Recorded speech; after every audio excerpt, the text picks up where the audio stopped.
اور جب وہ امت کو بخشنے پہ آتا ہے تو تحفے میں رمضان دیتا ہے۔ اللہ کی محبت کی نشانی یہ ہے کہ وہ ہمارے گناہ بخشنے کے لیے رمضان جیسا مبارک مہینہ عطا کرتا ہے۔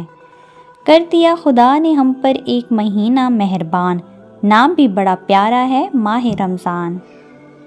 کیا پتہ اس رمضان تمہارے تمام زخموں کو بھر دیا جائے۔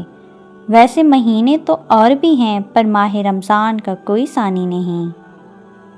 روزہ رکھنے کے لیے طاقت کی نہیں نیت کی ضرورت ہے۔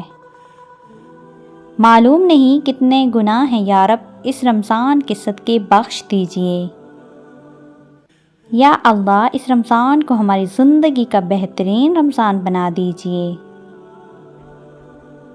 جنت کے 8 دروازے ہیں، ایک دروازے کا نام ریان ہے جس میں داخل ہونے والے صرف روزہ دار ہوں گے، اور عین ممکن ہے اس ماہ رمضان میں تم جو مانگو تمہیں فوراً عطا کر دیا جائے۔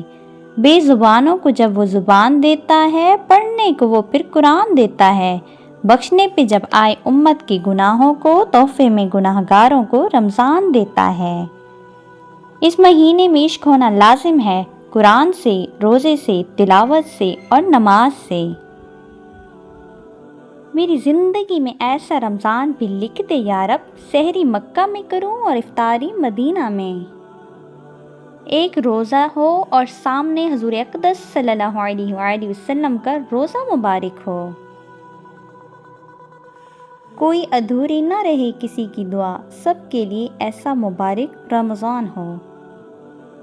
اللہ پاک کا لاکھ شکر ہے، اس نے ہمیں قرآن کریم اور رمضان المبارک جیسی نعمتوں سے نوازا۔